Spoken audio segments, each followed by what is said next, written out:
Thank you, everybody, for attending today. Thank you so much, Yurik, for the presentation, and Alexander, and to everybody at Accenture. It's a real honor and a pleasure to be here and speaking in front of you. I'm going to today, I'm not going to explain how Bitcoin works. If this is what you're here for, unfortunately, you're in the wrong room. I will not be able to explain how Bitcoin works in 2 hours. And if you think someone tells you he'll explain it in 2 hours, I don't think he knows how it works. So I'm going to assume that Bitcoin works, and it works just like it does work. We're just going to focus on the economics. So what I want to discuss are a few of the main economic ideas in my book about the economics of Bitcoin, how Bitcoin operates, why it succeeds, why it has continued to operate safely, and what are the implications of this, and how the world might change if Bitcoin continues to change, or if Bitcoin continues to operate. So for me, the most important characteristic about Bitcoin is the fact that it is hard money. And I use this term repeatedly in the book. In fact, it's not just hard money. In my opinion, Bitcoin is the hardest money ever invented. And that's why it's kind of a big deal, because it's not just a form of money. The fact that it is the hardest money carries significant implications for everybody, because money is a competitive market at all times, and all monies are always competing with each other. And if history is any guide, the harder money always wins. So this is why it's worth paying attention to Bitcoin, because it is harder money than everything else that we have. So specifically, what is it about Bitcoin that makes it such hard money? The key difference between Bitcoin and all the other forms of money that we have rests on one technology that Satoshi Nakamoto added to Bitcoin, which is what made it work. So if you study the history of how Bitcoin came about, if you study the history of the technologies that are utilized in it, things like proof of work, hashing, cryptography, and all of that stuff, it has been around for many years and many decades. And there were many attempts to try and make digital cash and to create a form of digital cash. Bitcoin was the only one that worked, and the first one to work, because it introduced one important thing, and that is the difficulty adjustment. This, for me, is the most important thing about Bitcoin. It's the reason, it's the glue that holds all of the parts of the system together. Without it, it would not function. And because of it, not only does it make Bitcoin functional, but it also makes Bitcoin arguably the most advanced form of money that we've ever invented. And the reason for that is, it makes Bitcoin fundamentally different from everything else. With any other form of money, if everybody decides tomorrow in France that they want to use copper as money, hypothetically speaking, everybody sells all of the forms of money that they have, and instead everybody buys copper. What's going to happen to the price of copper? What do you think? It goes up, right? But of course, it's very easy for copper miners to make more copper. So what do? They produce more copper, and that floods the market with copper. And as long as you are storing copper in your backyard just to use it as money, they can keep providing more and more copper, and eventually that will bring the price of copper down again. So anything that wants to become money faces that problem, what I call the easy money trap in the book. If it's easy for others to make it, they will make it if you use it as money. And then if the value goes up because you're using it as a store of value, there will be a supply response, which increases the supply, brings the price down, and makes it not useful as a form of money. Historically, the most successful form of money all around the world was gold, precisely because it was the most resistant to this cycle. Because gold is so rare in Earth, and because it's very expensive to find and dig up, it's very hard for gold miners to flood the market with new supply, like with copper. And I show statistics on this. The supply of gold every year increases by about 1.5%. That's it. It's very hard to increase it beyond that, because it's very hard to find more gold. And also because since gold's supply is, since gold doesn't rust or corrode, it just keeps adding up. So the supply over time continues to add up. So we never lose any of the gold. And so new production is always a tiny fraction compared to the existing stockpile of thousands of years. That's not true in the case of copper or in any other metal, because in the copper that we produced 100 years ago is all gone. So new production is only added onto existing stockpiles that are relatively small compared to new production. So it's very easy for everything else to be flooded if people use it as money. But in the long run, the only thing that wins the competition between monies is gold, because it's hard for people to make more of it. And so it always grows at around 1 to 2% per year. So with the difficulty adjustment, what happens is that Bitcoin's growth rate is completely independent of people's demand for it. If more people use Bitcoin, unlike copper and gold and everything else, and government money, it is impossible for anybody to make more of it, right? If more people want money in a modern economy, the central bank will react by printing more money or lowering interest rates or whatever. But effectively, it's very possible, it's highly likely that the central bank will respond to increased demand for money by increasing the supply. You will see the same happen with copper, with everything else. But because of difficulty adjustment, Bitcoin doesn't have this. Instead of the supply reacting to the increased demand, in terms of the mining producing more Bitcoin, what happens in the case of Bitcoin is that the mining becomes more difficult. That's what the difficulty adjustment does. Every 2 weeks, the mining difficulty is revised, and so the quantity that is produced of the coins remains fixed, and what changes is the difficulty or the cost of mining it, okay? So the schedule for producing Bitcoin is currently growing at around 4% per year. It used to be very fast initially. The growth rate was very fast. Over time, the growth rate has dropped, and it's continuing to drop. Now it's at around 4%. In about 4 years, it'll drop below the, or about 6 years, it'll drop below the value of gold's growth, around 1.5%. So in 5, 6 years, it'll be growing at a lower supply growth rate than gold. And so effectively, we're going to have a harder money than gold, a money that is harder to produce as gold. So what are the implications of this? The implications of this is that with any other money, as I said, if people use it as money, demand increases, price rises, supply responds with an increased supply, and that brings the price down. But in the case of Bitcoin, if demand increases because people are using Bitcoin as money, the price of Bitcoin increases, and then miners start mining more, but they can't make more Bitcoin than is already scheduled. Instead, they need to spend more money on processing power in order to make the network secure, in order to mine. And so the hash rate or of the network rises. The amount of computing power and electricity used by the network rises, which effectively makes the network safer. Now, this is the tricky part. Because increased demand makes the difficulty rise, it makes the network safer. But with everything else, as we saw, it increases the supply, bringing the price down. But in the case of Bitcoin, as the network becomes safer, what happens to the demand for it and to the value of it? It increases. So whereas with every other money, we have a negative feedback loop, that the easy money trap, that more demand for the money causes the supply to respond and bring the price down. In the case of Bitcoin, more demand for the money causes the security of the money to increase, which generates more demand, which causes more price rises, which causes more difficulty, higher security, and in turn, more demand, and so on. So effectively, in Bitcoin, we have a cycle that is self-reinforcing. Once the Bitcoin design was put out in the open, this has just been continuing to grow over the last 9 years. The demand grows. It was only 2 people using it. Now it's tens of millions of people. The number of people using it grows, the price grows, the hash rate grows, it gets more secure, the value of transactions that are transacted continues to rise, the cost of attacking the network continues to rise, and as a result, it becomes more secure. This is the black hole that is Bitcoin, that is eating up the entire world as we go.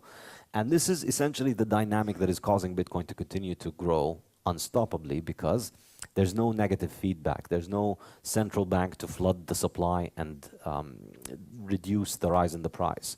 The supply is completely fixed, and so the price is just continuously rising as a result of it, making it even more attractive.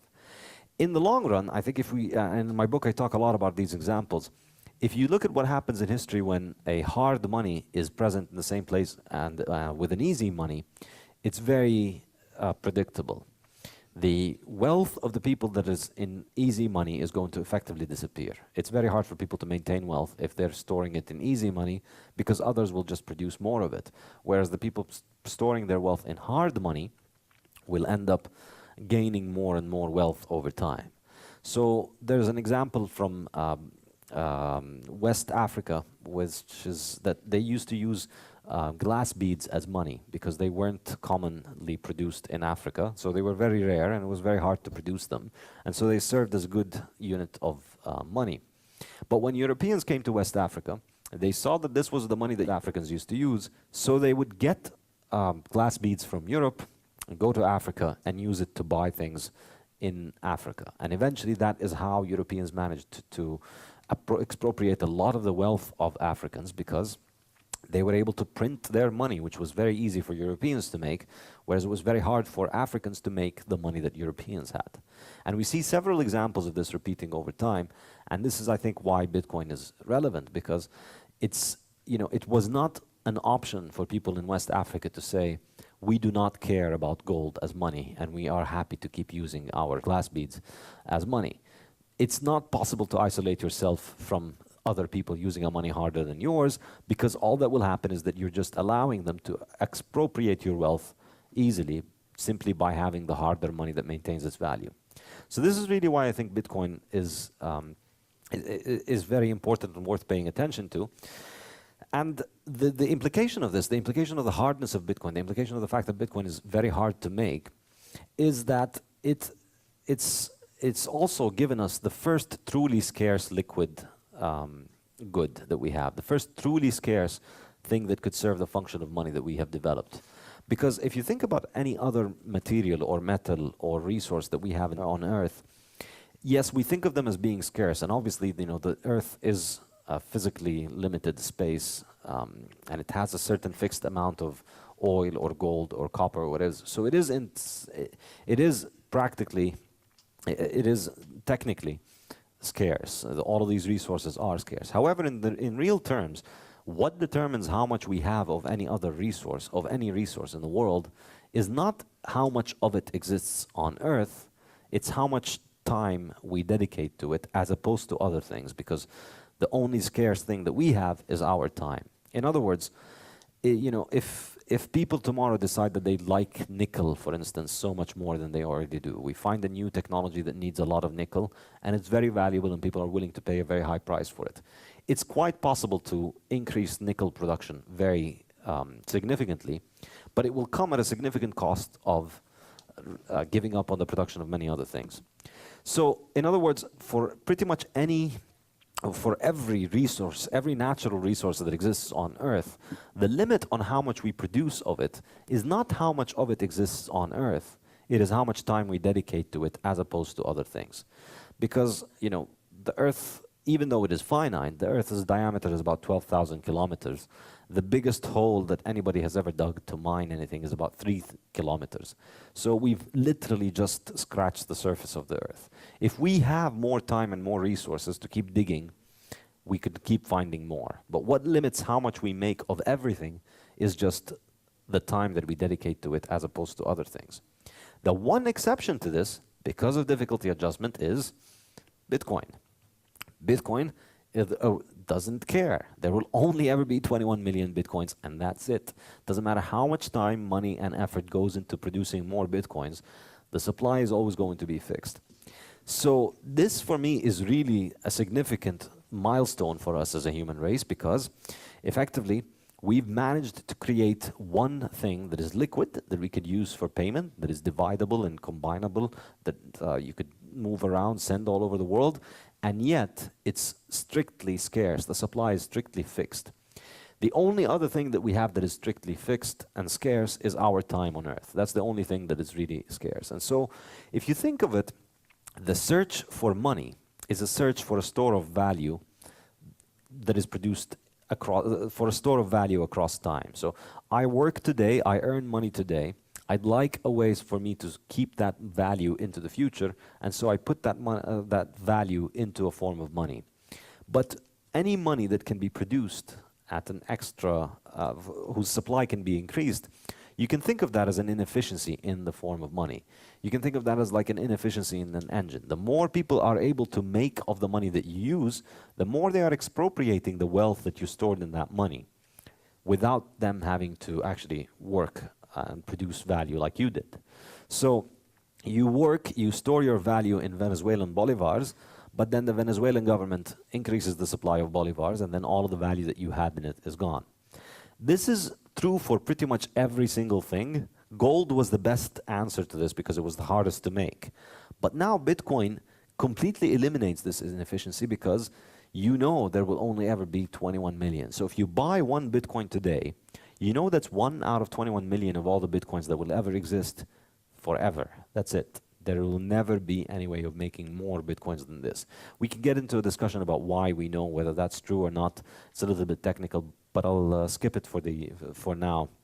But the important thing is now, I think this makes Bitcoin arguably the best store of value ever invented. Because if you store your value in it, okay, there is oscillation and people might buy and sell and the value might change, but at least you know nobody can make more of it. From the supply side, there's no inefficiency in terms of somebody flooding the market and increasing the supply with it. This, I think, is going to carry significant implications for us because it's going to allow us to preserve our wealth further and further into the future. Now, what does it mean if people are able to have a store of value that is very reliable and likely to appreciate over time? This is effectively the topic of the 3 middle chapters of my book, chapters 5, 6, and 7, where I look at the differences between societies that run on easy money versus societies that run on hard money. And mostly I do this comparison between countries on the gold standard in the 19th century versus today. And the most important aspect of this for me is time preference, the topic of chapter 5, which is how much people value the present compared to the future. So people who have a high time preference value the present much more than the future. They're unable to think too much about the future. People who have low time preference, on the other hand, focus a lot on the future. In my opinion, and I argue this in the book and I try and present a lot of evidence for it, the ability to have hard money encourages people to have a low time preference. The ability to have a reliable store of value is likely to make you think more about the future because you are able to save for the future. So people in Venezuela today, they get their paycheck, they go and they spend it immediately on the same day because they know that the next day is going to lose 20, 30% of their value. Now, that's an extreme example, obviously. But if you knew your money was losing 5% per year in terms of its value, in terms of its purchasing power, in about 15 years, it would lose half of its value, something like that. On the other hand, if your money was appreciating by 5% per year, in 15 years, it would double in value. So think about if you lived in those two economies, in those two hypothetical alternate universes, where are you more likely to save? Obviously in the economy where the money appreciates, right? Because it's worth it to keep $100 now because in 15 years there'll be 200. It's not really worth saving much if in 15 years you put 100 now and in 15 years it'll be worth about 50, right? So the tendency to save will increase, the tendency towards consumption will decline. In other words, time preference will drop. And for me, this is an enormously significant thing, and the economic impacts of it are enormously significant. People will save more. That will lead to more capital accumulation. That will lead to more investment. That will lead to rising productivity and improving material standards. This is essentially the process of civilization. The process of civilization is the process of people dropping their time preference and moving away from immediate gratification, from trying to always gratify their immediate needs, towards future orientation, towards caring about the future. So the first step is you invest in capital goods rather than in consumption goods, and over time the capital accumulates and the productivity increases. This is really how civilization happens. And I think hard money, you know, it's no coincidence that the height of civilization in the 19th century coincided with the gold standard. And I talk about this in depth in my book because, you know, we hear a lot about how the gold standard was bad, but really the example that is usually given is that there was the Great Depression under the gold standard, but the Great Depression came about precisely because the gold standard was abandoned. There were no recessions in the periods in which the gold standard was adhered to. And there was continuous economic growth, high saving rates, and economic activity continued to increase and productivity continued to increase. In fact, if you look at the sort of inventions that came about in the 19th century, we like to think of technology as always advancing, but really, compare the things that are being invented now to the things that were invented in the 19th century, and I think the 19th century comes out ahead. You know, we've been adding bells and whistles to the stuff that we invented in the 19th century mainly. You know, all of the things that we like, let's face it, it's just a telegraph with bells and whistles. That's your internet. The telegraph was made in the 19th century. The car, the airplane, central heating, sewage, pretty much all of the things that make modern life possible were invented then, and in the 20th century they spread out. Perhaps there is something there, and you know, if you look at art under eras of hard money, you see artists who worked for years on developing their craft and skill, and who produced work that took years to finish. Compared today, you see artists who spend a few minutes working on their project and then tell a story about how it's you know, special because it, you know, makes a statement or something or the other, but really is just hiding the fact that nobody today spends years working on a masterpiece like they did a few hundred years ago. Our music is, what, 2-3 minutes long today? We don't have any Beethovens, we don't have any Mozarts anymore composing all these things that they used to compose. And I think this is fundamentally related to time preference. And I'm willing to say that I think if we move towards a standard of hard money, time preference would go back to dropping, and I think we would see the return to those things that we associate with backwardness and we think of as being in the past. I think we could get back to them, and I think these sorts of changes would happen. And I think this might be the most important impact of moving towards a hard money. Secondary impact, I think, is that it would limit the ability of government to finance itself, because it no longer can inflate the money supply whenever it needs to finance itself. And thirdly, and this is where it gets into a business cycle theory, I think, you know, this is going to sound crazy, but for Austrian school economists, the only reason that you get inflation or recessions, the only reason that you get business cycles is because of easy money, particularly because of central bank manipulation of the interest rate. So whereas for most economists, you know, we need the central bank to fight the business cycle, to fight the recession, to fight inflation, for the Austrian school economists, this is exactly like an arsonist pretending to be a fireman. He always happens to be the first next to the fire, and he's always telling you he's fighting the fire, but, you know, maybe he was the one who started it. And so, you know, we can get into this in more detail in the discussion. I don't want to keep the speech going for long, but one interesting piece of data that I found as evidence for this is Switzerland, which was the last country to abandon the gold standard, effectively was on the gold standard until the 1970s. And if you look at Swiss unemployment rate, up until the 1970s, it never went above 1%. It rarely ever went above 0.5%.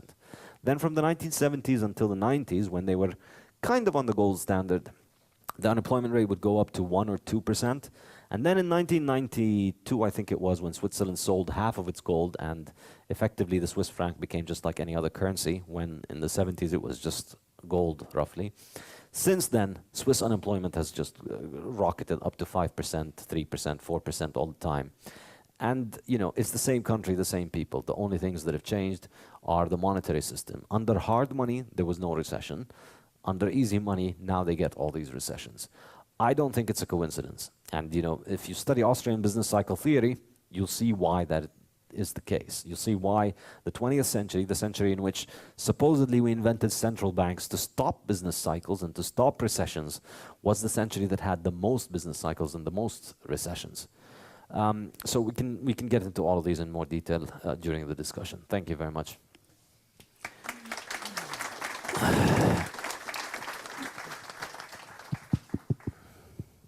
Thank you, Saifuddin. I will ask the first question, and then everyone will be able to ask some questions. I would like to ask a question about volatility of Bitcoin. Mm-hmm. It's a very serious matter. Everybody's very impressed by the huge volatility of Bitcoin. In your book, you have a few pages about that. I would like you to elaborate a little on that. Mm-hmm. You say that the volatility of Bitcoin is normal. It's structural. It's due to the fact that the supply is fixed of course, and there is no policy to change the supply. And so if the supply is fixed, of course, when there is some variation of the demand, it's normal that there is a lot of volatility of the price. But you said that the volatility is going to decrease with time if more people use Bitcoin, if more financial instruments are built, and if more people hold Bitcoin. And you say that once Bitcoin has stopped developing, if enough people have started to use it, then it will attract less speculators, and then the volatility will decrease. But my question is, what metrics would you use to describe this situation? When can this occur? Can it be in 1 year, in 2 years, in 10 years, in 50 years? How do you consider that at a certain level, enough people have started to use Bitcoin? And how do you take into account the influence, the current one and the future one, of the whales, the actors of the market who have huge influence on the market because they hold a large proportion of Bitcoins? Mm-hmm. Yeah, first of all, I mean, as an Austrian school economist, I don't believe that we can make predictions according to timelines. So I don't think, anybody who tells you it'll take 1 year or 5 years is just trying to make a prediction because they want to make a prediction, not because they have anything to support it. Fundamentally, what drives Bitcoin's price and Bitcoin's volatility is just people buying it. And that's the sum outcome of 7.5 billion brains around the world, each individually waking up every morning and deciding either to buy, sell, or not buy or not sell Bitcoin. Every morning somebody wakes up and makes those choices about whether they want to buy or sell. And of course, it's impossible to predict what 7.5 billion people are all going to do. So I don't really know how fast it will take, if this or how long it'll take, but I think we can identify the pattern. As I used to say, we can make pattern predictions of how this is likely to evolve. And the way that I see it is, currently, Bitcoin is not money yet, in the sense of it being used as the medium of exchange. It's not the common medium of exchange that people use. I've rarely ever used Bitcoin myself. I've hardly ever spent it. It's not something that people are using yet to spend. It's a good that is being monetized. And so you can think of this stage of monetization as the growth of Bitcoin, as the starting phase. And it could take another 10, 20, 30 years. But at this stage, you can think of buying Bitcoin as being more like an investment, more like a bet on the network growing, more like a bet on the idea that this thing is going to grow as an alternative to central banking. And that's the title of my book.